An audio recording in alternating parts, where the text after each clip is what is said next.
చేరి వచ్చిన మీ అందరికీ మన ప్రభు అయిన యేసుక్రీస్తు నామమున శుభములు తెలియజేస్తున్నాము. అందరికీ వందనాలు. ప్రియులారా, ఈరోజు మనం ధ్యానించబోయే అంశము సంఖ్యాకాండము 21వ అధ్యాయము 7 నుంచి 9 వచనాలుగా చూసుకున్నట్లయితే, కాబట్టి ప్రజలు మోషే యొద్దకు వచ్చి, మేము యెహోవాకును నీకును విరోధముగా మాట్లాడి పాపము చేసితిమి. యెహోవా మా మధ్య నుండి ఈ సర్పములను తొలగించునట్లు ఆయనను వేడుకొనమని మోషే ప్రజల కొరకు ప్రార్థన చేయగా, యెహోవా, నీవు తాపకరమైన సర్పము వంటి ప్రతిమను చేయించి స్తంభము మీద పెట్టుము. అప్పుడు కలవరపడిన ప్రతివాడును దాని వైపు చూచి బ్రతుకునని మోషేకు సెలవిచ్చెను. కాబట్టి మోషే ఇత్తడి సర్పం ఒకటి చేయించి స్తంభము మీద దానిని పెట్టెను. అప్పుడు సర్పము కాటు తినిన ప్రతివాడు ఈ ఇత్తడి సర్పమును నిదానించి చూసినందున బ్రతికెను. నెరవేర్పుగా యోహాను సువార్త 3వ అధ్యాయము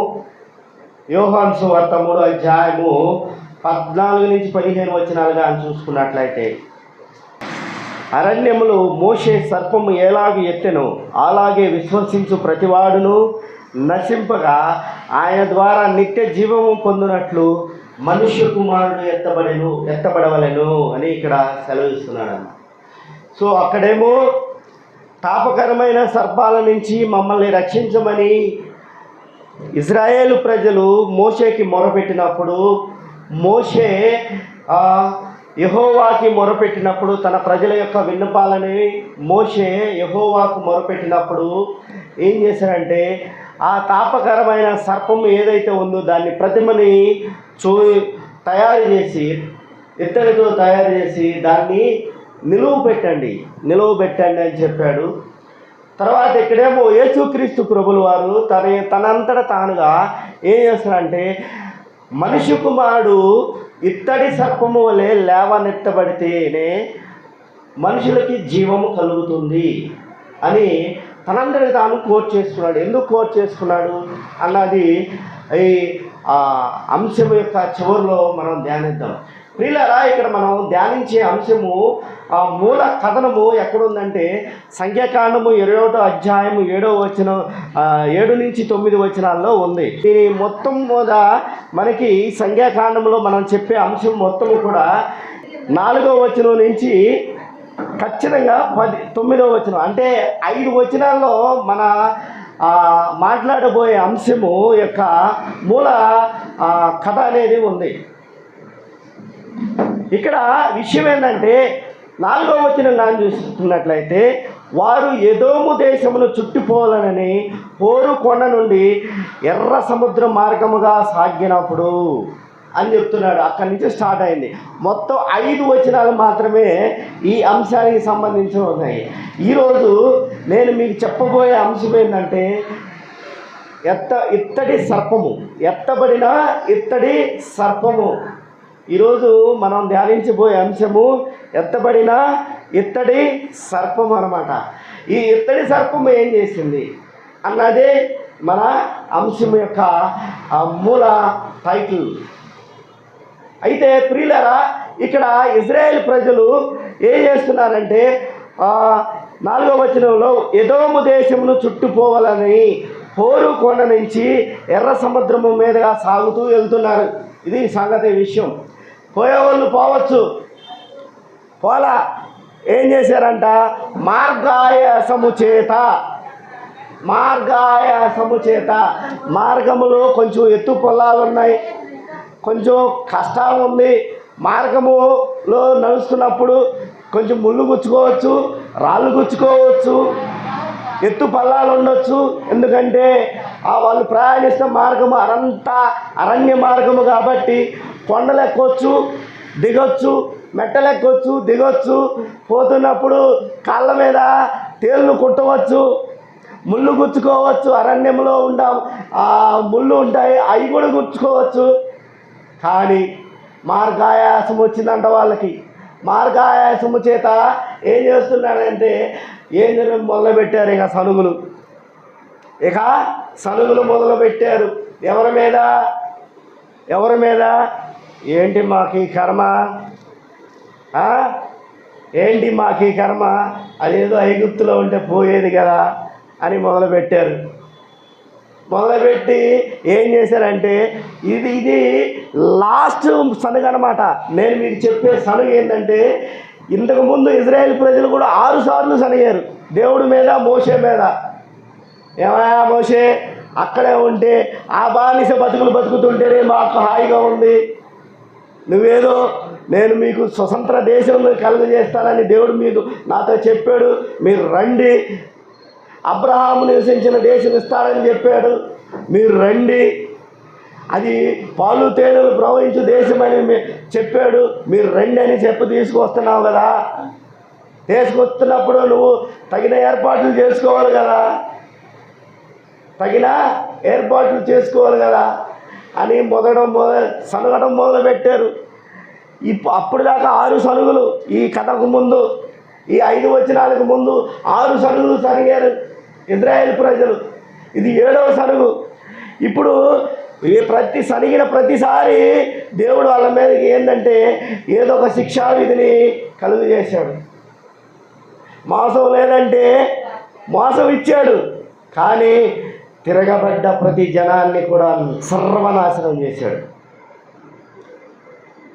తిరుగుబాటుదారులు ఉన్నారు, మనలో కూడా తిరుగుబాటుదారులు ఉన్నారు. ఏ పని ఒకడు పనులు చేస్తుంటే ఇంకొకరికి నచ్చదు. తిరుగుబాటుదారులు వీళ్ళంతా నాయకత్వాన్ని వహించాలని ఒకడు, మేము నడిపిస్తాం మాకేం తక్కువ అని ఒకడు, అహరోను ఆ మోషేల మీద సనిగిన వాళ్ళు కూడా ఉన్నారు. ఎవడు బాధ పడుతున్నారు. సంఘాల్లో కూడా ఇదే బాధ. ఒక సంఘాన్ని నడిపించడం అంటే ఎంత కష్టమో. ప్రార్థన పెడితే రావు, కానీ నాయకత్వ లక్షణాలు కావాలి. ఇది ఆ రోజుల్లో వాళ్ళకు ఉన్నది. నాకు ఈ అంశం చదువుతున్నప్పుడు నాకు గుర్తుకొచ్చిందల్లా ఏంటంటే మన సంఘమే. ఏంటంటే నాయకత్వం గురించి అక్కడ పాపం మోషే అంత సాత్వికుడు. దేవుడు ఏం చెప్తున్నాడు మోషే గురించి, మోషే వంటి సాత్వికుడిని నేను ఎక్కడా చూడలేదు ఈ భూప్రపంచం మీద అని చెప్తుంటే, అటువంటి సాత్వికుడిని ఏం చేస్తున్నారంటే సనుగుతున్నారు. ఈ సనుగులు ఎంతకాలం, ఆఖరికి యెహోవా దేవుడు కూడా సనుగుడం మొదలుపెట్టిన తర్వాత ఎంతకాలం నేను వీళ్ళని బరాయించాలి అని ఏంటంటే పాపం అక్కడ తిరుగుబాటుదారులు కూడా చంపకూడదు, కానీ వీళ్ళు కానీ ఉంటే సర్వ సమాజం మొత్తం చెడిపోతుంది. ఒక్క విషపురుగుగా కానీ ఉంటే సంఘంలో సమాజం మొత్తం చెడిపోతుంది. సంఘంకి వచ్చే ప్రతి బిడ్డ నాశనం అయిపోతాడు. విషపురుగులు కత్తిరించుకుంటూ వెళ్ళిపోవాలి. దేవుడు చేసే పని కూడా అదే.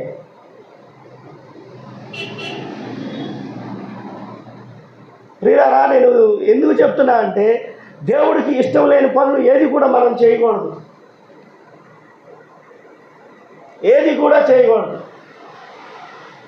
6 సార్లు సనిగినారు, 6 సార్లు దేవుని చేత దెబ్బలు తిన్నారు. అయినను మళ్ళీ ఏం చేశారంట, మార్గాయాసం అంట. ఏంటి చూడండి ఒకసారి 4వ వచనం, సంఖ్యాకాండం 4వ వచనం చూడండి, 21 4వ వచనం చూడండి. వారు 5 చూడండి అమ్మా, 5 చూడండి. కాగా ప్రజలు దేవునికి మోషేకును విరోధముగా మాట్లాడి ఈ అరణ్యంలో చచ్చుటకు ఐగుప్తులో నుండి మీరు మమ్మల్ని ఎందుకు రప్పించారు? అక్కడ ఆహారం లేదు, ఇక్కడ ఆహారం లేదు, నీళ్ళు లేవు, చవిసారం లేని ఈ అన్నము మాకు అసహ్యమైనది. దేవదూతలు తినే మన్నా అని వాళ్ళకి పెడితే ఏంటంట, ఏమని చదివిస్తున్నారు వాళ్ళు? సారం లేని, చవి సారం లేని అన్నాను మాకు పెడతావా మోషే? ఏంటయా అక్కడ మాకు ఖర్జూర పళ్ళు ఉన్నాయి, కీర దోసకాయలు ఉన్నాయి, మాంసం ఉంది, నీళ్ళు ఉన్నాయి, అన్నీ వదిలేసుకొని నీ అంటూ వస్తే మాకు సవీసారం లేని అన్నాన్ని పెడుతున్నాను, నీళ్ళు లేవు. ఏంది నీకు కొంచెం కష్టం కలిగితే ఇక తిరగబడతావేనా దేవుడి మీద? నిన్ను నడిపిస్తుంది ఎవరు? 6 లక్షల మందిని ఒకేసారి ఒకే ప్రదేశం నుంచి నడిపిస్తూ వాళ్ళని సేఫ్ జోన్గా సేఫ్ మార్గంలో కూడా నడిపిస్తుంటే అటు వెళ్ళారనుకోండి ఫిలిప్పీలు చంపుతారు. యాక్చువల్గా 4 రోజుల ప్రయాణమే. ఎక్కడి నుంచి ఎక్కడికి? ఐగుప్తు దేశం నుంచి కనాను దేశానికి 4 రోజుల ప్రయాణం. కానీ దగ్గర మార్గం గుండా వెళ్తే వాళ్ళకి ఫస్ట్ తగిలేది ఎవరంటే ఫిలిప్పీన్స్ ఏం చేస్తారంటే అడ్డంగా నరుగుతారు, దొరికినట్టు నరుగుతారు. అందుచేత ఏం చేస్తారంటే తిప్పుకొని వస్తున్నాడు దేవుడు. మోషేకి చెప్తాడు మార్గం ఎలా వెళ్ళాలని. కానీ ఏం చేస్తున్నారు వీళ్ళు? వాళ్ళ మంచి కోసం వాళ్ళని ఏం చేస్తున్నారు? సేఫ్ జోన్లో నడిపిస్తుంటే ఇక్కడ ఏం జరుగుతుందంటే ప్రతి చోట వాళ్ళకి బాధ కలిగినది. కొంచెం కష్టాలు ఉంటాయి, జీవితం అన్నాక కష్టాలు ఉండవా? నువ్వు పడుతున్న శ్రమలను బట్టే కదా దేవుడు మా శ్రమలు ఆలకించడం లేదు. అబ్రహాముకి వాగ్దానం చేశాడు, అబ్రహాము బిడ్డలము, విశ్వాసులకు తండ్రి అయిన దేవుడు మాకు మా మొర ఆలకించడం లేదు, ఈ చాకరీ చేయలేకపోతున్నాము, ఈ బాధలు తట్టుకోలేకపోతున్నాను మొరపెట్టిన నీవు మళ్ళీ అదే దేవుణ్ణి ఏం చేస్తున్నావు? తూలలాడుతూ ఏం చేస్తున్నావు? దేవుడి మీద నిందలు మోపుతున్నప్పుడు దేవుడికి ఏం రావాలి? అదే నీ బిడ్డ నువ్వు చేస్తే, ఇలాంటి తప్పులు చేస్తే నువ్వేం చేస్తావు? దేవుడు ఏం చెప్తాడు? నా బిడ్డలు నా ప్రజలు అని నిన్ను తీసుకొని వస్తుంటే నీకు మంచి దేశం ఇవ్వాలి, మంచి భవిష్యత్తు ఇవ్వాలి, నా బిడ్డలు ఈ సర్వశక్తిమంతుని బిడ్డలని తెలుసుకోవాలి ఈ లోకమంతాని నిన్ను బానిస సంఖ్యల నుంచి తీసుకొని వస్తుంటే నువ్వు మోపుతున్నది ఏంటంట? ఏం మోపుతున్నావు? చవి సారం లేని తిండి మాకు పెడుతున్నావు,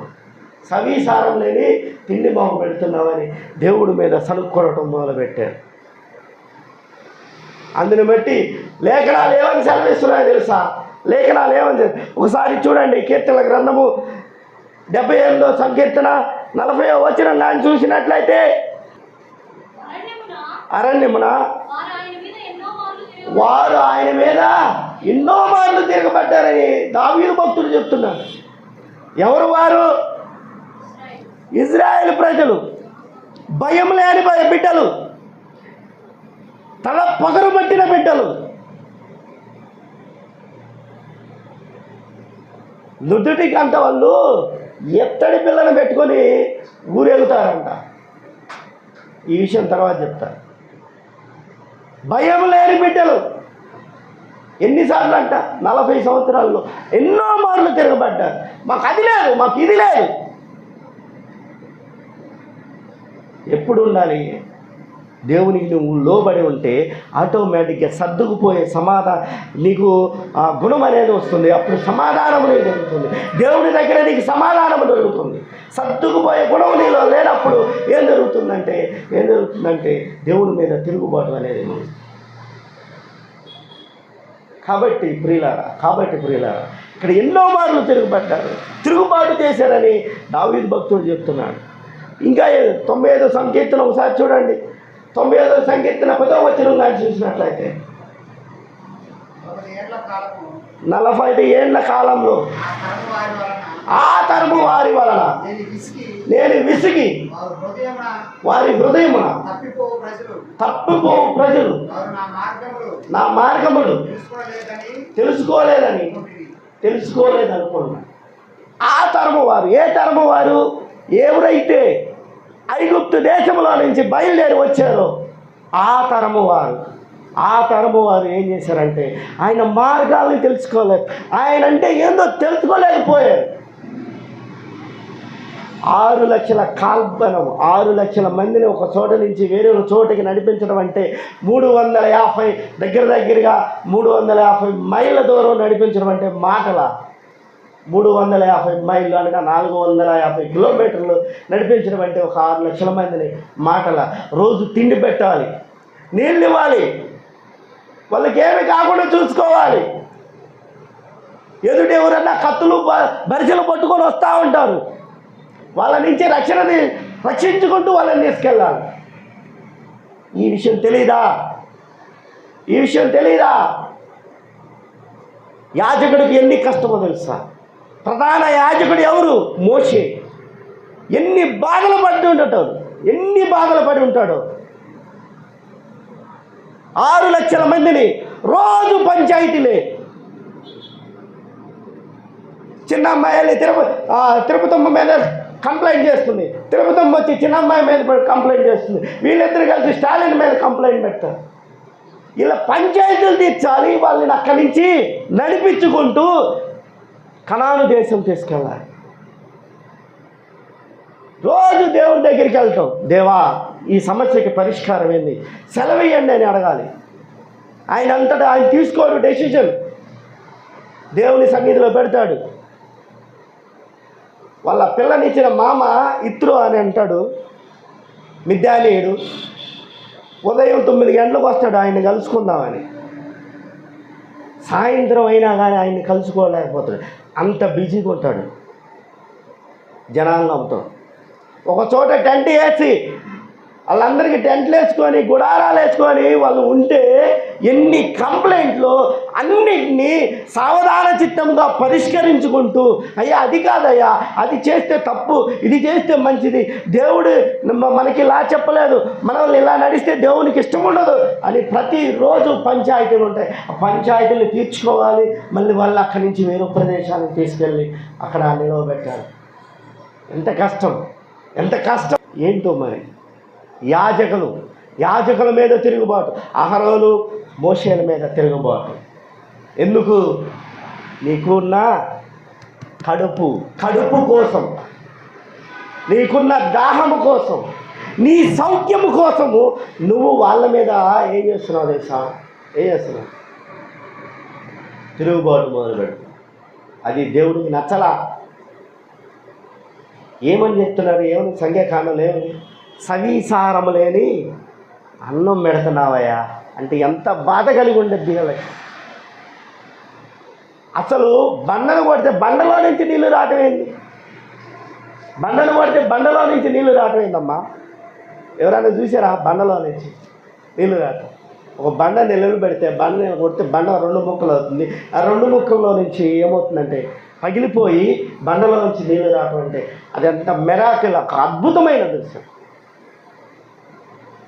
మినరల్ వాటర్ వచ్చింది వాళ్ళకి.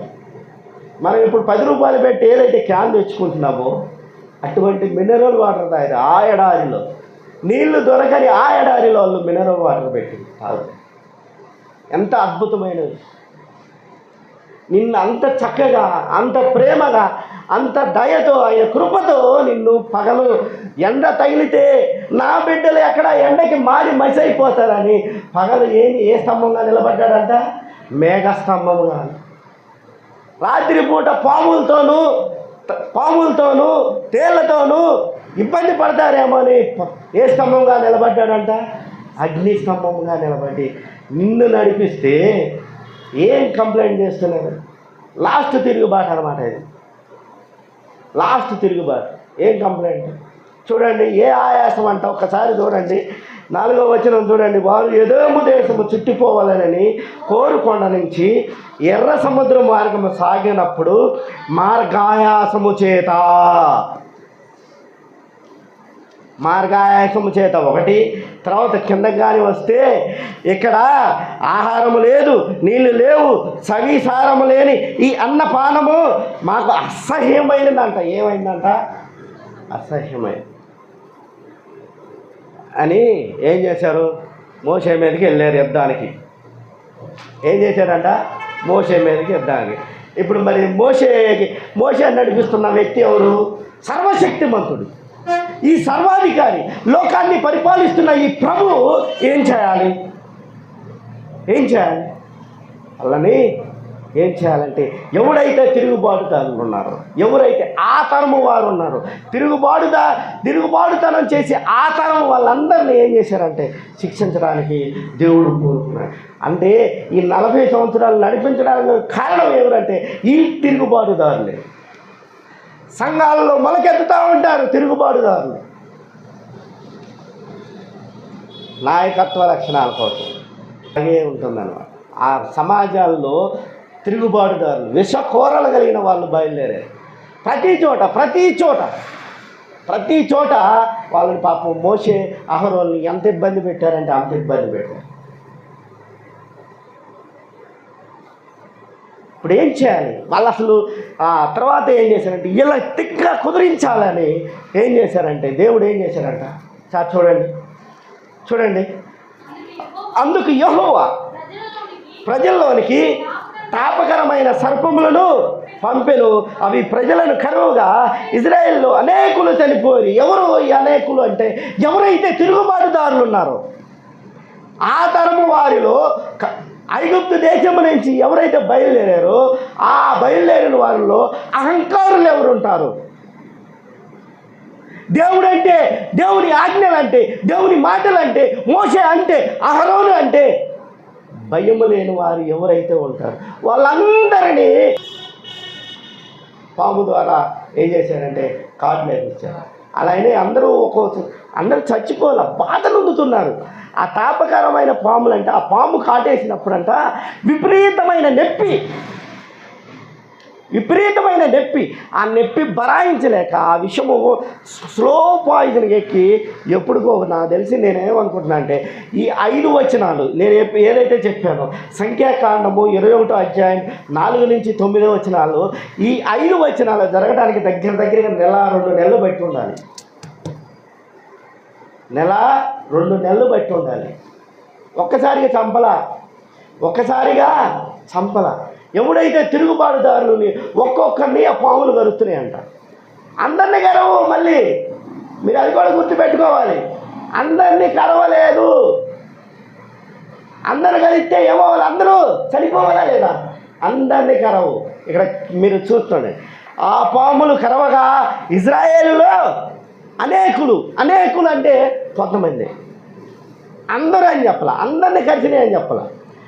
ఆ పాము ఎవడైతే ఈ తిరుగుబాటుదారులు ఉంటారో ఆ తిరుగుబాటుదారులు మాత్రమే కరిచినాయి. అది దేవుని మహత్యము మనం గుర్తుపెట్టుకోవాల్సిన అంశం. ఎవడైతే దేవుని ఆజ్ఞలకు అవిధేయులుగా ఉంటారో, దేవుని కట్టడలకు అవిధేయులుగా ఉంటారో వాళ్ళని కాటు వేసినాయి. అక్కడ ఒక ఆప్షన్ ఇచ్చాడు. ఇక అప్పుడు బయలుదేరారు. పశ్చాత్తాపం మొదలైన వాళ్ళలో పశ్చాత్తాపం మొదలైంది. ఏమని పశ్చాత్తాపం మొదలైంది? మోషే దగ్గరికి వచ్చారు. అయ్యా అహరోను గారు ప్రార్థించండి, అయ్యా మోషే గారు ప్రార్థించండి, మా కొరకు యెహోవా దేవుణ్ణి మొరపెట్టండి అయ్యా అని పశ్చాత్తాపము మొదలైంది. అంతకుముందు ఏం జరిగిందో ఇంకో మాట చెప్పనా? అంతకుముందు ఏం జరిగిందో చెప్పనా? ఒకసారి చూద్దాం. ఏం జరిగిందో చూద్దాం. సంఖ్యాకాండం 14వ వచనం. ఈ పశ్చాత్తాపం పడకముందు ఏం జరిగి ఉండాలో చూద్దాం.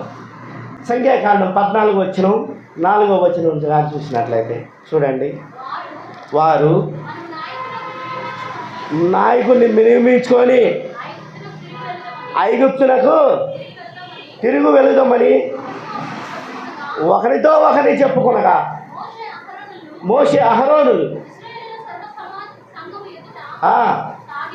సాగిలపడి. చూడండి, ఒక యాజకుడు వచ్చి అరే బాబు మిమ్మల్ని తీసుకొచ్చి ఇందుకు కాదురా ఈ ఐగుప్తు దేశం నుంచి మీ బానిస సంఖ్యలు విడిపించి తీసుకొచ్చింది మళ్ళీ మీరు తిరిగి వెళ్ళటానికి కాదురా, ఏ పాపము నుంచి వచ్చారో ఆ పాపంలోకి వెళ్ళటానికి కాదురా అని సాగిలపడ్డారు. యాజకులు సాగిలపడ్డారు. అంటే ఏంటి? వాళ్ళు ఏం కోరుకున్నారు? మనసులో ఏం కోరుకుంటున్నారు? ఈ బాధలు పడేకుంటే మాకు ఆ దేవుడు చూపిస్తానన్న కనాను దేశంకి వెళ్ళడం కంటే మాకు ఆ బానిసత్వమే బాగుందని వాళ్ళు ఏమనుకుంటున్నారు? ఏమనుకుంటున్నారు? బానిసత్వంలోకి వెళ్ళాలని అనుకుంటున్నారు. వాళ్ళు ఐగుప్తు దేశం నుంచి వచ్చారే కానీ వాళ్ళ మనసు అంతా ఎక్కడ ఉందో తెలుసా? అక్కడే ఉంది. ఒక మనిషి బాప్తిజం పొంది మళ్ళీ రక్షణలోకి రావాలనుకున్నప్పుడు మారు మనసు పొందాలి. బాప్తిజం అంటే ఏంటి? శరీర శుద్ధి చేసుకున్నాం, ఆత్మశుద్ధి కూడా చేసుకున్నప్పుడు మారు మనసు పొందుతాం. ఈ రెండు జరిగిన తర్వాత నువ్వు వెనకటి జీవితం వైపు చూడకూడదు. ఈ రెండు జరిగిన తర్వాత వెనకటి జీవితం వైపు చూడకూడదు. ఒకవేళ కానీ అవి గుర్తుకొచ్చినాయంటే నువ్వు పాపంలోకి జారిపోతున్నట్టే. నువ్వు చూడవలసిందేంటి? నీ శరీరాన్ని కడుక్కున్నావు, మారు మనసు పొంది నీ ఆత్మని కూడా కడుక్కున్నావు. దేవుణ్ణి ఆత్మతో నువ్వు ఎలా ఉండాలి? పరిశుద్ధత వైపు వెళ్ళాలి. నాకు కూడా ఒకసారి అనిపించింది, మా కాలం ఒక 20 సంవత్సరాలు వెనక్కి నేను యవనస్తుడిగా ఉంటాను, అప్పుడు చేయలేని పనులన్నీ చేస్తే బాగుండేది అని ఆలోచిస్తూ ఉంటాను. నా మైండ్లో ఆ రోజులే బాగున్నాయి ఇట్లాంటి థాట్లు వస్తూ ఉంటాయి. తర్వాత వెంబడినే ఇలా కొట్టుకొని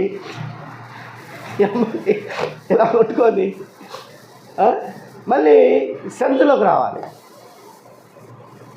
విడిచిపెట్టిన జీవితం వైపు మళ్ళీ వెళ్ళకూడదు.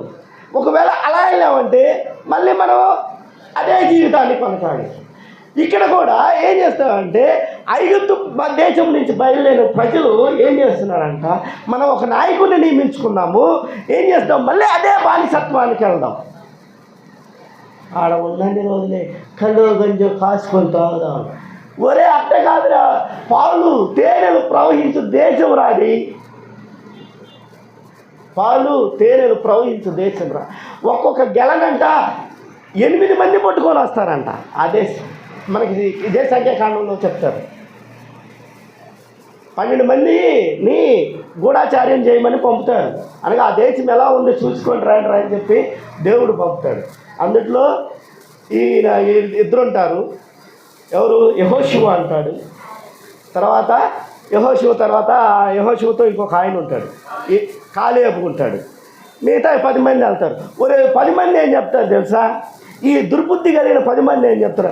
అక్కడ నెఫీలీలు ఉన్నారు, ఫిలిప్పీలు ఉన్నారు, ఆజానుభవులు. వాళ్ళ ముందు మేము చాలా పిల్లలుగా ఉన్నాము. వాళ్ళకి చెప్పటం అంటే 21వ అధ్యాయం కాదు కానీ ఈ విషయం ఎక్కడ చెప్తారంటే చూడండి, 13 కానీ ఈ 13వ అధ్యాయంలో చెప్తారు. ఇక్కడ చూడండి, 32వ వచనంలో చెప్తారు. అయితే ఈ విషయం ఏంటంటే చూడండి, అక్కడ వాళ్ళు ఏం చెప్తారు? వీళ్ళిద్దరు వెళ్ళి ఒక విధంగా వస్తారు.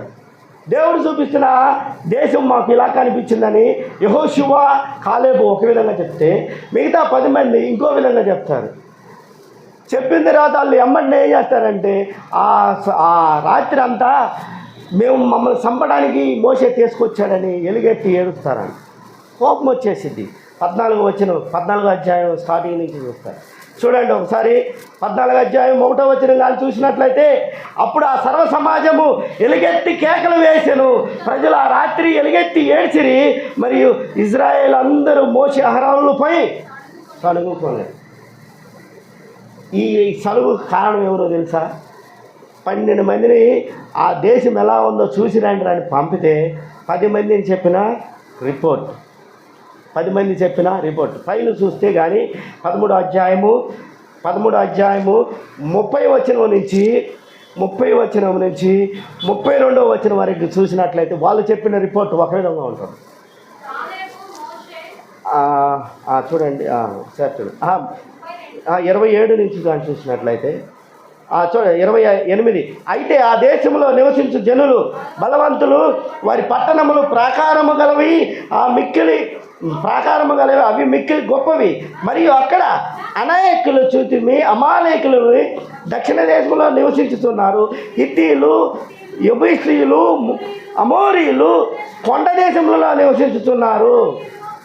వీళ్ళందరి గురించి చెప్పి జనాన్ని బెంబేలెత్తి చేంజ్ చేయాలంట. మళ్ళీ ఎక్కడికి వెళ్ళాలని అనుకుంటున్నారు వాళ్ళు?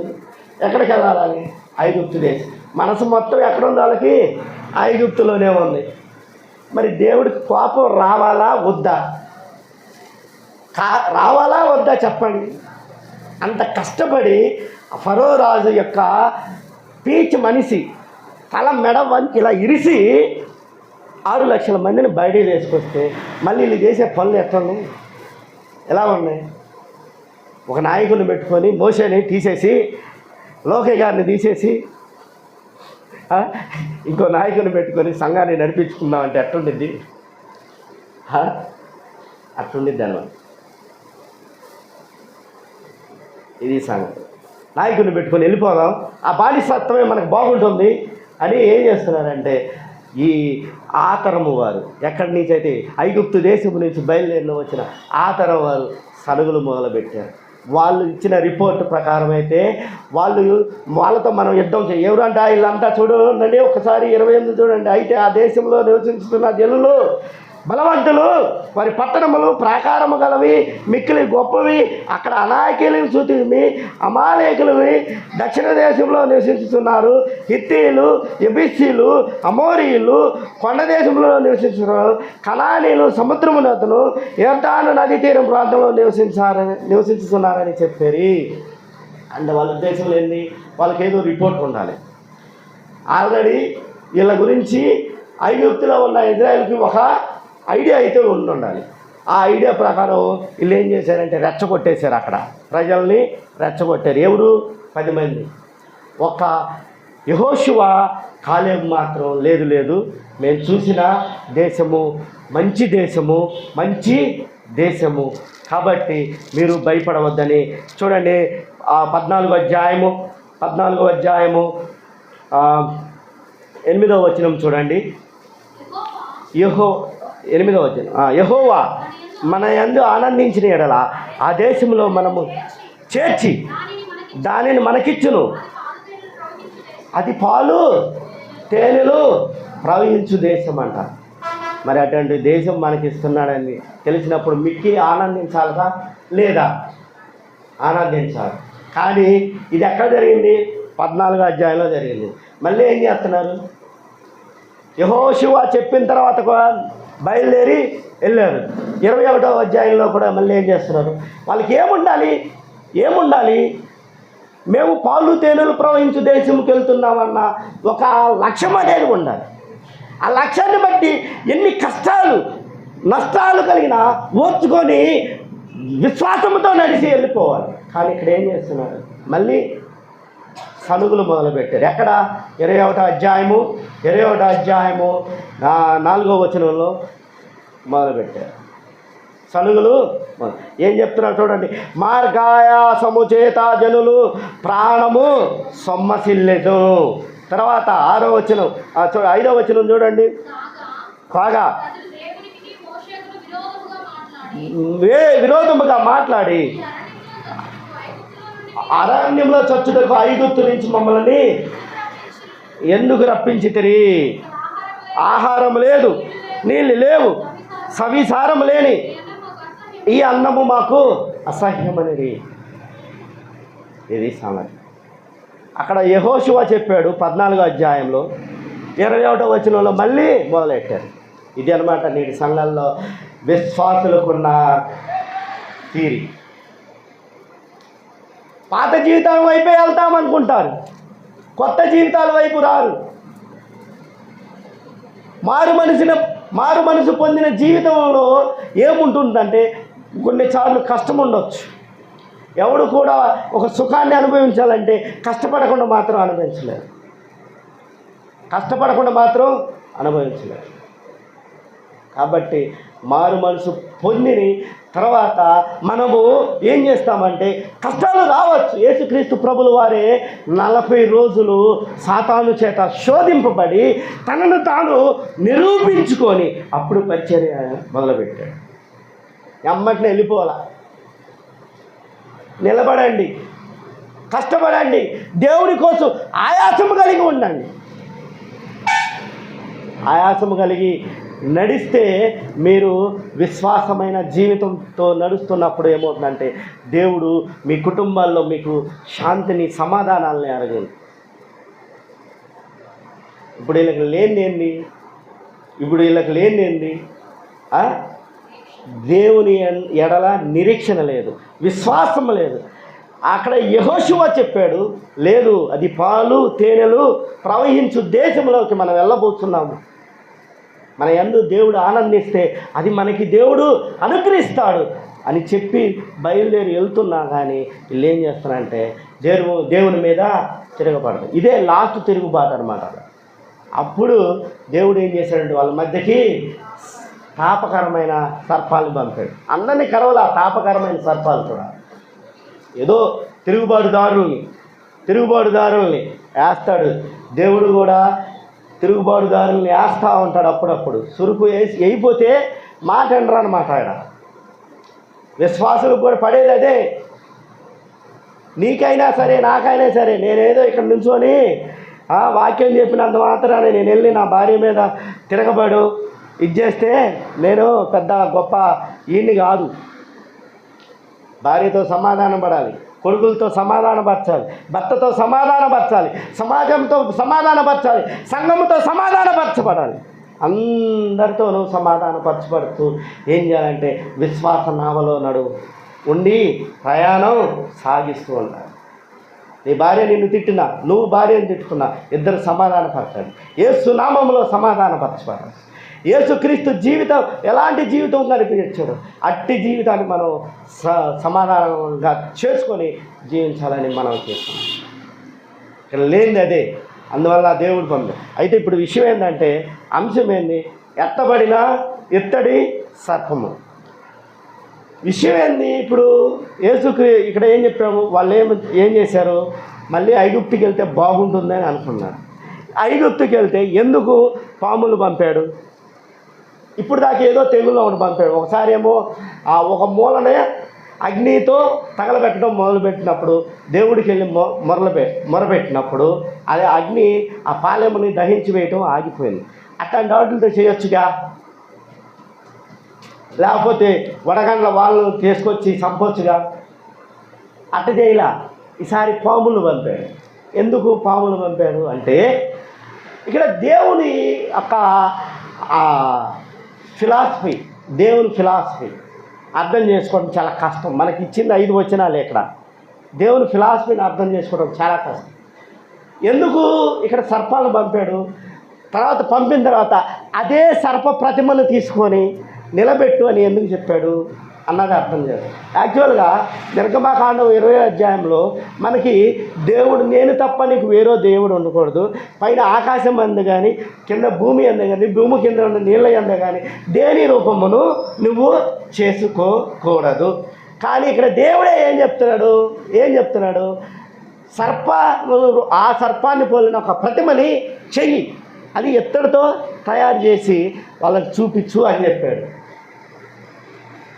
ఆయనే రావచ్చుగా. ప్రతిమను ఎందుకు చూపించాడు అంటే, ఇక్కడ విగ్రహారాధన చేయమని చెప్పాడా దేవుడు? ఉండకూడదు కదా, విగ్రహాలను మనం చూడకూడదు కదా, అక్కడ అది విగ్రహంతో సమానమే కదా. మరి ఎందుకు దేవుడు ఇక్కడ ఎత్తడి సర్పాన్ని చేసి ఆ సర్పాన్ని బోలని ఎత్తడి సర్పాన్ని చేయమని చెప్పాడు అన్నది మనం మార్క్ చేసుకోవాల్సిన అవసరం. ఇక్కడ ఈ సర్పము దేన్ని పోలి ఉందంటే, ఫరో రాజు యొక్క గుప్తాధిపత్యాన్ని పోలి ఉన్నాయి. ఏదైతే వాళ్ళని పాములు వాళ్ళ మధ్య సంచరించుతూ, ఏ పాములు అయితే వాళ్ళ మధ్య సంచరించుతూ వాళ్ళని కాటేసినాయో ఆ పాములు దేనికి సంకేతం అంటే, ఫరో రాజు యొక్క రాజరిక గుప్తాధిపత్యానికి సాదృశ్యమై ఉన్నదని మనం అర్థం చేసుకోవాలి. మీరు ఎప్పుడైనా ఫరో చక్రవర్తి ఒక కిరీటాన్ని కానీ చూసినట్లయితే, ఆ కిరీటానికి ముందు ఒక సర్పము ఇలా ఉంటుంది. ఎప్పుడైనా ఫరో రాజు యొక్క కిరీటాన్ని కానీ చూసినట్లయితే ఆ కిరీటానికి ఒక సర్పము ఉంటుంది. ఆ సర్పము ఎవరంటే యూరియాస్ అనే సర్పం అన్నమాట. వాళ్ళు ఐగుప్తు ప్రజలు ఏం చేస్తారంటే, ఐగుప్తు ప్రజలు కూడా పాములు పూజిస్తారు. అందులో పాములు 4 రకాల పాములు ఉన్నాయి. ఆ పాముల్లో ఒక పాము ఏంటంటే యూరియాస్, తర్వాత ఇంకో పాము ఏంటంటే 4 పాములు ఉన్నాయి. నెహాబాకు ఒక పాము, వ్యాడ్జెట్ అనే ఒక పాము, యురియాయస్ అనే ఒక పాము. ఈ యురియాయస్ అనే పాము ఏంటంటే, యురియాయస్ అనే పాము ఏం చేస్తుందంటే రాజ యొక్క అధికార సింహానికి గుర్తు అన్నమాట. అది వాళ్ళ మెయిన్ పాము. పాముల్లో కూడా మళ్ళీ చాలా రకాల పాములు ఉన్నాయి. మీరు ఇక్కడ ఇండియన్స్ అనుకోండి, ఏంది ఏదో చవిత ఒకటి ఉండిద్ది, పుట్టకెళ్ళి పాములు పోతారు. ఏ పాములు పోతారు? అన్ని పాములు పోతారా? అన్ని పాములు పోతారా? పోయిరు ఒక పాము పోతారు, ఏదో ఒక పాము పోతారు. ఏం చెప్పకూడదు. ఇక్కడ కూడా ఐగుప్తు ప్రజలు కూడా ఓ పాముని రాజుకి, ఫరో రాజు యొక్క అధికార చిహ్నానికి గుర్తుగా ఉపయోగిస్తారు. ఇప్పుడు ఇక్కడ పాములను ఎందుకు పంపాడు అంటే దేవుడు, మీరు వెళుతున్నది ఐగుప్తు రాజు యొక్క పాము కింద, పాము దగ్గరికి వెళ్తున్నారా? వాడు ఆ పాము కాటేస్తే ఏం జరుగుతుందో తెలుసా? ఇదిగో ఇటువంటి తాపము, ఇటువంటి బాధ కలుగుతుంది. ఆ బాధ నుంచే మిమ్మల్ని తీసుకొచ్చింది నేను. మీరు ఆనాడు పడుతున్న బాధలను చూసి ఆ పాము యొక్క కొరల నుంచి మిమ్మల్ని తప్పించి తీసుకొస్తే మళ్ళీ మేము నాయకుడిని ఏర్పరచుకొని అదే పాము కిందకి వెళ్తామంటున్నారు. కాబట్టి ఆ పాము కిందకి వెళ్తే మీకు జరగబోయే ఆ సిచ్యువేషన్ ఏంటంటే ఇది, ఈ సినారియో దృశ్య కావ్యం ఏంటంటే ఇది. అందువల్ల దేవుడు పాములు పంపాడు అనమాట. ఊరకు పంపలా. దేవుడు ఏదైనా ఒక ఘటనకి సంబంధించిన అంశం ఏదో ఒకటి అక్కడ రిలేటెడ్గా ఉండాలి. ఇక్కడ ఐగుప్తు దేశానికి వెళ్దాము అన్న నాయకుడు ఎవడైతే ఉన్నాడో ఆ నాయకులందరికీ ఆ ఐగుప్తు రాజు యొక్క గుప్తాధిపత్యం ఎలా ఉంటుందన్నది రుచి చూపించాడు పాముల ద్వారా. అర్థమైందా? సీను చెప్పింది అర్థమైందా? పాములనే ఎందుకు పంపాడంటే ఐగుప్తు దేశపు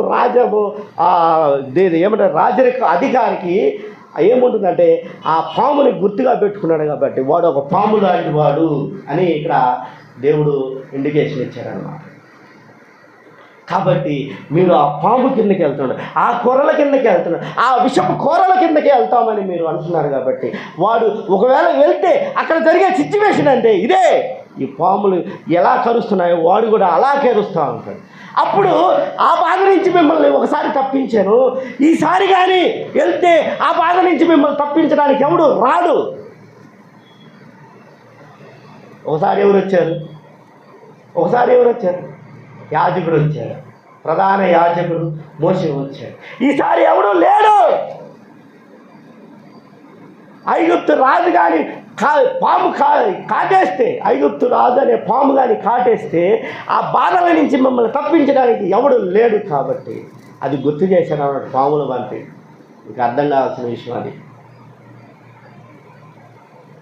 అందువల్ల పాములు పంపి, తాపకరమైన పాములు అంటే, తాపం అంటే బాగా అవి ఉష్ణాన్ని కలుగు చేస్తాయంటారు. కానీ ఆ పాము కాటేస్తే బాగా నొప్పి కలుగుతుంది, విషము స్లోగా ఎక్కుతుంది.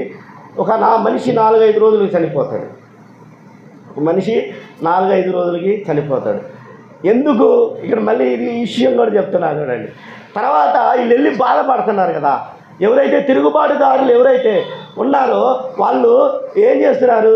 వెళ్ళి మోషేకి ప్రార్థించారు. అయ్యా, మోషే చనిపోతున్నారు, బిడ్డలు చనిపోతున్నారు, వచ్చింది ఎందుకు కాదు కదా, వాళ్ళ ఎడల మీరు దయ చూపండి, ప్రేమ చూపండి అని అడిగినప్పుడు అప్పుడు యెహోవా సన్నిధికి వెళ్ళి, ప్రభు సన్నిధికి వెళ్ళి మోషే మొరలిట్టినప్పుడు ఏం చేస్తారంటే ఆ సర్పము ఏదైతే ఉందో దాన్ని ప్రతిమను తయారు చేయి, దాన్ని తయారు చేసి మళ్ళీ దాన్ని ఎత్తైన స్థలం మీద నిలవబెట్టు మోషే అని చెప్పాడు.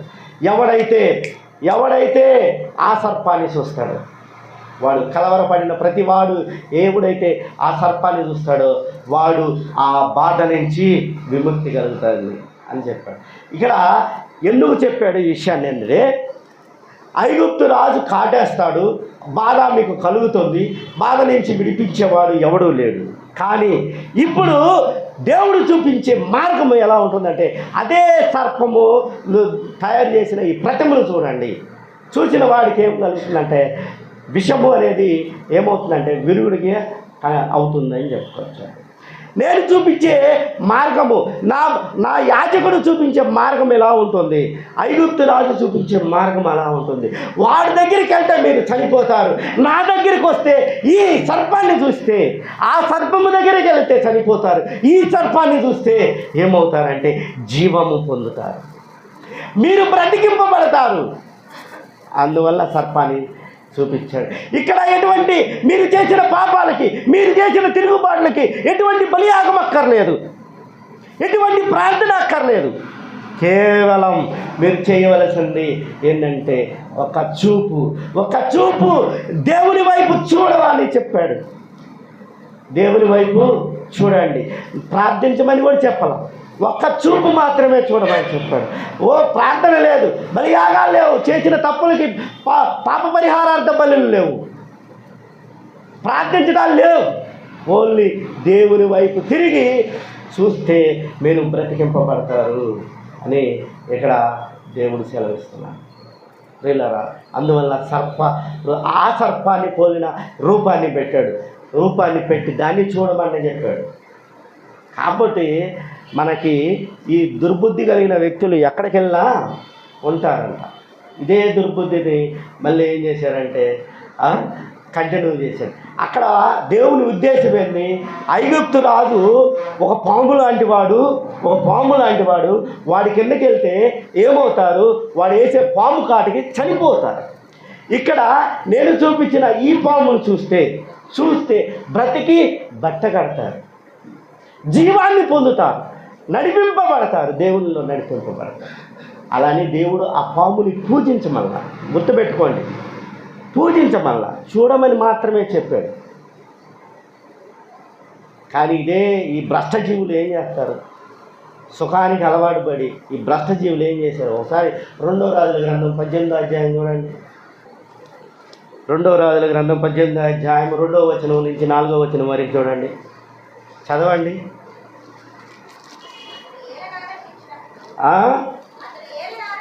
ఎవరు అతడు అంటే సరే చదువమ్మా. అతడు ఏలన ఆరంభించినప్పుడు, అది హిజ్కియా ఏలన ఆరంభించినప్పుడు అని చెప్పాలి. 29 ఏండ్ల వాడు యెరూషలేమునందు 29 సంవత్సరములు ఏలెను. అతని తల్లి జకర్యా కుమార్తె ఆమెకు అబి అని పేరు. తన పితరుడైన దావీదు చేసినట్లు యెహోవా దృష్టికి పూర్ణముగా నీతిని అనుసరించెను. ఉన్నత స్థలములను కొట్టివేసి విగ్రహములను పొలగొట్టి దేవతా స్తంభములను పడగొట్టి మోషే చేసిన ఇత్తడి సర్పమును ఎవరు చేశారు, మోషే చేసిన ఇత్తడి సర్పమును చిన్న భిన్నములుగా చేసెను. దానికి ఇజ్రాయేలు నెహుస్థాన్ అని పేరు పెట్టి దానికి ధూపము వేయిచు వచ్చుతుంది. ఏం చేశారంట, భ్రష్టజీవులు అంటే ఎవరు, వీళ్ళే. ప్రపంచంలో ఉన్న భ్రష్టజీవులంతా వీళ్ళే. దేవుడు ఒకటి చెబితే వీళ్ళు ఇంకోటి. తర్వాత అంటే ఈ సంఘటన జరిగిన తర్వాత, నిర్గమాకాండము జరిగిన తర్వాత దాదాపు ఒక 400-500 ఏళ్ళ తర్వాత కూడా ఆ ఏదైతే ఇత్తడి సర్పాన్ని తీసుకొచ్చి ఆ సొలొమోను కట్టించిన ఆలయంలో పెట్టి మళ్ళీ ఏం చేశారంటే దానికి ధూపం వేస్తూ దాన్ని పూజించడం మొదలుపెట్టారండి. ఇది ఎందుకు వచ్చిందంటే, ఉంటారు పనికిమాలిన వ్యక్తులు సమాజంలో ఉంటారు, సంఘాల్లో ఉంటారు. వాళ్ళంతా ఏం చేస్తారంటే ఆ రోజు మోసే ఇచ్చాడు, దాన్ని తీసుకొచ్చి పూజించండి అని చెప్పి ఈ విధంగా వాళ్ళకి తెలియదు, విషయం తెలియదు, ఎందుకు వస్తారో తెలియదు, సమాజంలో ఎందుకు ఉంటామో తెలియదు, ఏమీ తెలియదు. కానీ ఏం చేస్తారంటే అక్కడ జరిగేది ఒకటి, ఇక్కడ చెప్పేది ఒకటి, అక్కడ జరిగేది ఒకటి, ఇక్కడ జరిగేది. ఆ రోజు చూస్తే చాలరా మీరు జీవాన్ని పొందుతారని చెప్పి, మరి దాన్ని ఏం చేయాలి, ఒక పవిత్ర వస్తువుగా భావించుకోవాలి అంతే. అంతకుమించి మనం ఏం చేయకూడదు, అంతకుమించి మనము ఏమీ చేయకూడదు. దాన్ని తీసుకొచ్చి దానికి ఏం చేశారంట, ధూపం వేస్తూ ఆలయంలో పెట్టి దేవునిగా ఆరాధించడం మొదలుపెట్టారు. అట్లాంటి బంగారు దూడలను ఆడు ఆ కింద మోసే 10 ఆజ్ఞలు తీసుకొని వచ్చినప్పుడు కూడా అక్కడ ఒక బంగారు దూడను తీసుకొస్తాడు. యెరోబోము చేసిన పని అన్నమాట. ఇటువంటి బంగారు దూడలే మన పితరులు ఆరాధించారని చెప్పి ఈ ఉత్తర రాజ్యంలో ఈ బంగారు ప్రతిమలు దూడల ప్రతిమలు పెట్టి ఆరాధించడం కూడా చేస్తారు. ఎత్తైన స్థలాలు అంటే అంటే భ్రష్టజీవులు అనమాట. దేవుడు చెప్పేది ఒకటి, ఇక్కడ చేసేది ఒకటి. అక్కడ ప్రతి ఒక్కడు నాయకుడే, ప్రతి ఒక్కడు నాయకుడే. చూడండి, ఒక 5 వచనాలు ఇది నేను చెప్పిన అంశము, 5 వచనాలు. దాని యొక్క స్టోరీ ఎంత ఉందో చూడండి, అర్థం చేసుకోవాలి. దేవుని ఆ విధానాలు ఎలా ఉంటాయో అర్థం చేసుకోవాలి. అక్కడ ఐగుప్తు రాజు ఒక పాముతో సమానవరా అని చెప్తే మేము ఆ పాము కిందకి వెళ్తాం, మాకు అదే బాగుంది. ఒరే నేను పాలు తేనెలు ప్రవహించు దేశం ఇస్తానంటే వద్దు వద్దు వద్దు వద్దు అంటే వాళ్ళని శిక్షించాలా వద్దా? శిక్షించాలి. ఎవరు అందరినీ కాదు, విశ్వాసులు ఉంటారు, సాత్వికము కలిగి ఉంటారు, దీన మనసు కలిగి ఉంటాడు. వాళ్ళందరినీ కాపాడుకుంటూ ఎవడైతే తిరుగుబాటుదారులు ఉంటారో వాళ్ళందరినీ శిక్షించుకుంటూ వెళ్ళాడు.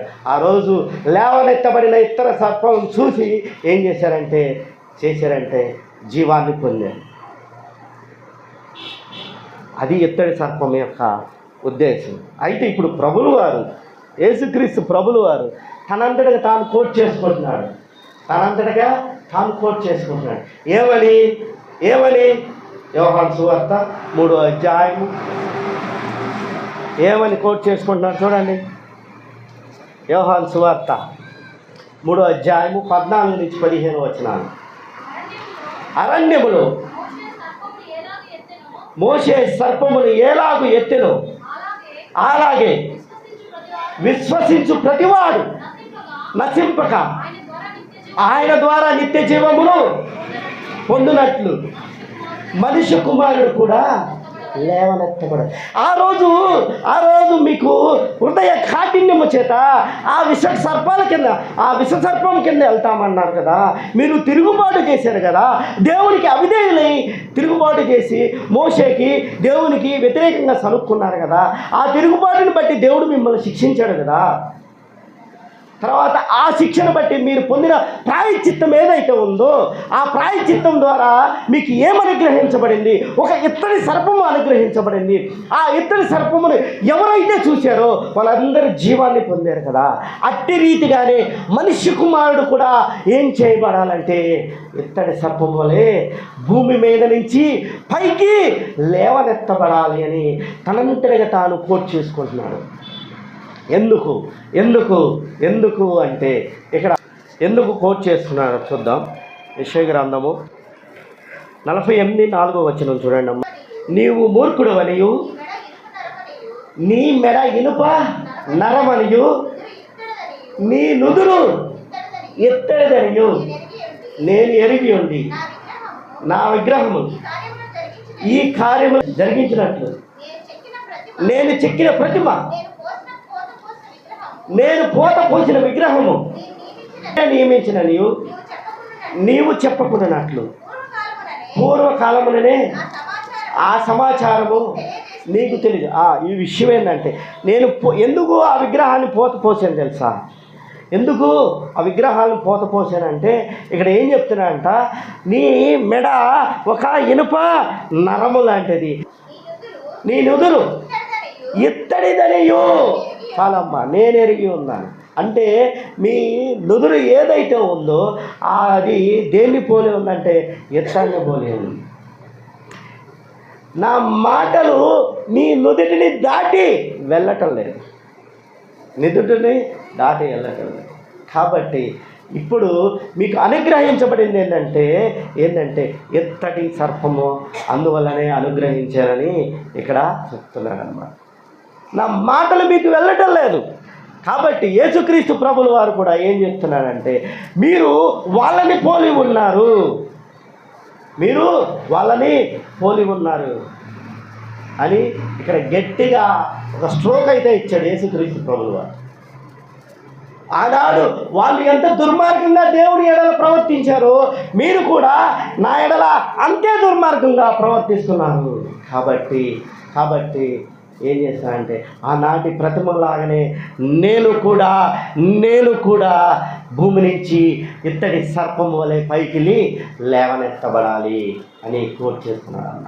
దేవుడు ఏమిస్తాడు చూడండి ఒకసారి చూడండి. యోహాను సువార్త 12వ అధ్యాయం 31 నుంచి 32 వచనం కానీ చూసినట్లయితే, ఇప్పుడు ఈ లోకమునకు తీర్పు జరుగుతుండగా ఈ లోకాధికారి బయటికి త్రోసివేయబడి భూమి మీద నుండి పైకి ఎత్తబడిన అందరినీ నా యొద్దకు ఆకర్షించుకున్నానని చెప్తున్నాడు. ఏమని చెప్తున్నాడు?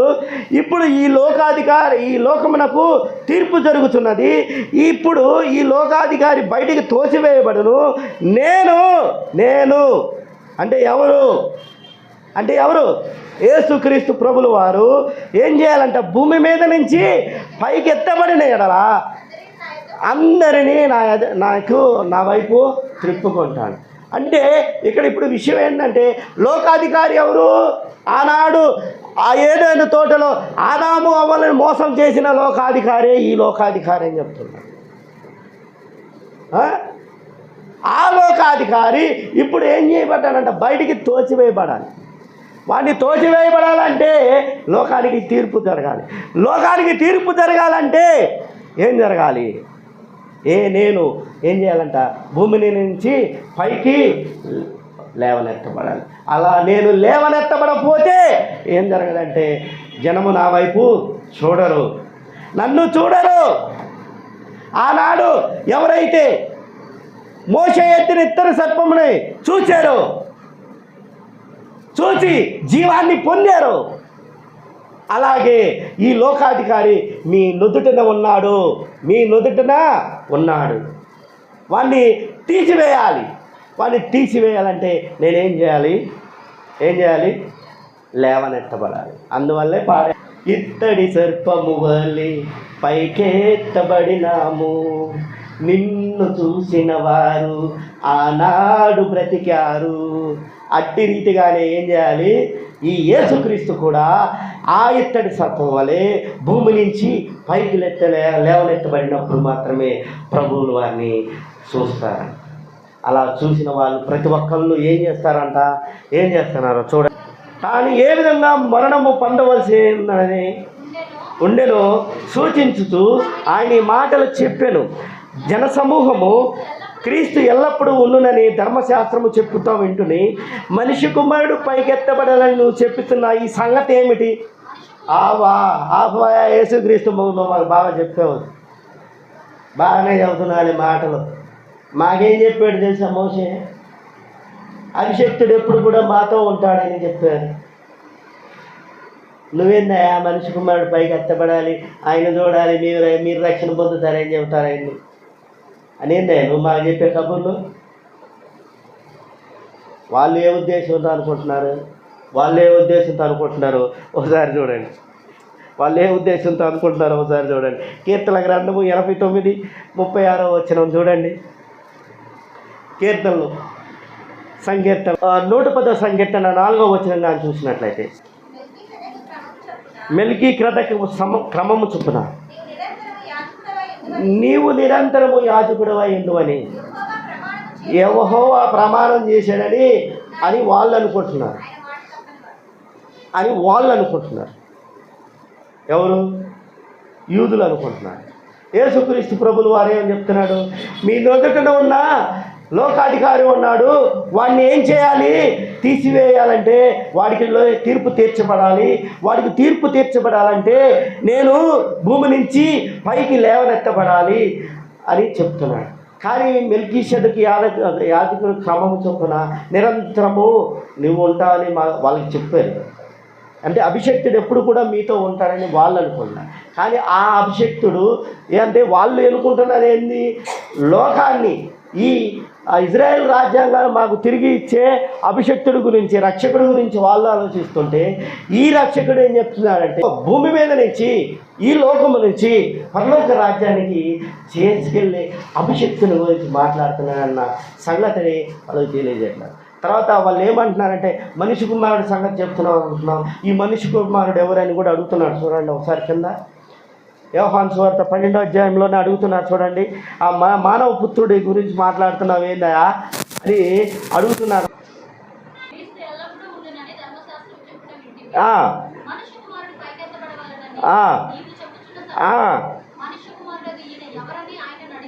ఎవరయ్యా ఈ మనిషి కుమారుడు? ఎవరు మనిషి కుమారుడు? మనిషి కుమారుడు మనిషి కుమారుడు అని చెప్తున్నావు. ఎవరి మనిషి కుమారుడు అని అడుగుతున్నారు. అంటే అది ఆయన యేసుక్రీస్తు ఏం చెప్తున్నారు? ఆ మనిషి కుమారుడు నేనే అని చెప్తున్నారు. కానీ వాళ్ళకి ఉపమాన రీతిగా చెప్తున్నారు. ప్రతిదీ అర్థమవడానికి ఒక ఉపమాన రీతిగా చెప్తుంటే ఆ మనిషి కుమారుడు గురించి వాళ్ళని ప్రశ్నట్టలేకపోయారు. ఆ మనిషి కుమారుడు ఎవరంటే ఒకసారి మత్తయి సువార్త 8వ అధ్యాయం 20వ వచనంగా చూస్తే మనిషి కుమారుడు ఎవరో తెలిసిపోద్ది. అందుకు యేసు నక్కలకి బొరియలను ఆకాశ పక్షులకు నివాసములను ఉన్నవి కానీ మనిషి కుమారునికి తలవాల్చుకున్నటకు స్థలము లేదు.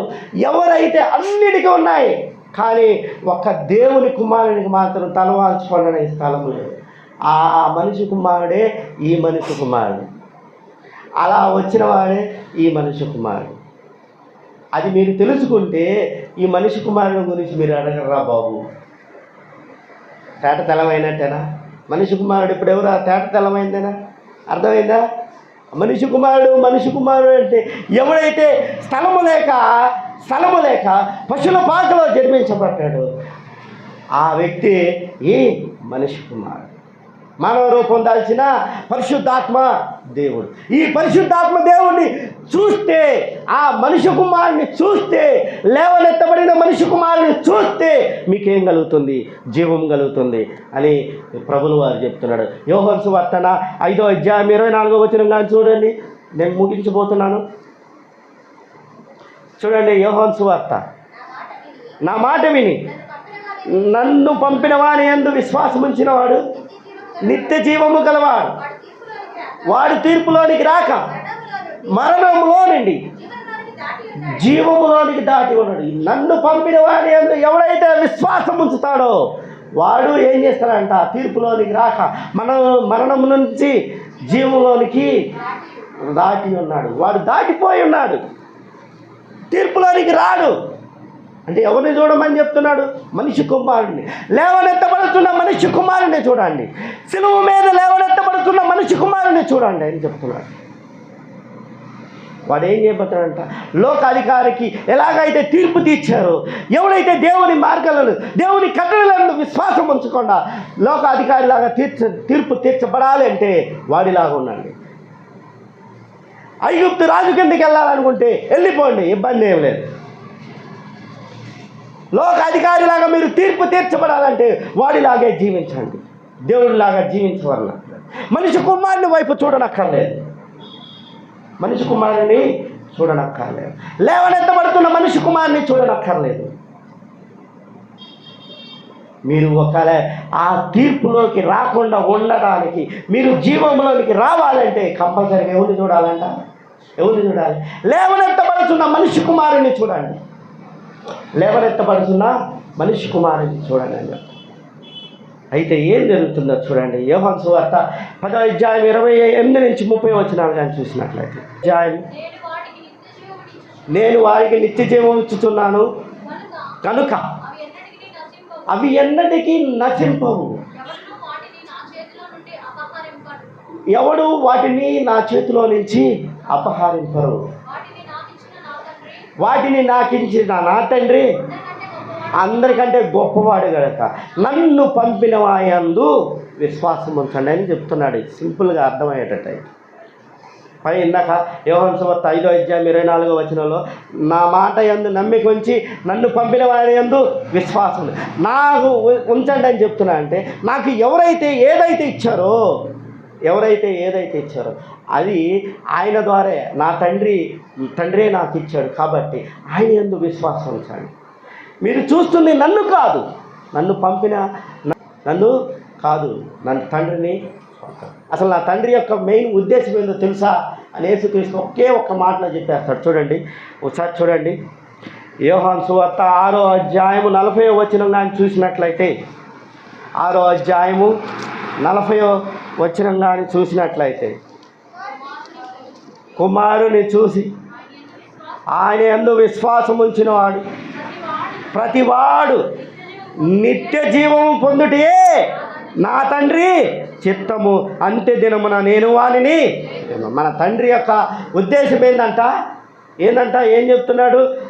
కుమారుణ్ణి చూసి ఆయన యందు విశ్వాసం ఉంచితే నన్ను పంపిన వాడిని నిత్య జీవము పొందుటే నా తండ్రి చిత్తము, అంత్య దినమున నేను వాడిని లేకున్నా. నా తండ్రి చిత్తం ఏంటంటే, ఏదైతే నీ మధ్యకి ఒక మనిషి కుమారుడు వచ్చాడో ఆ మనిషి కుమారుడు ఎక్కడ ఉన్నాడంట?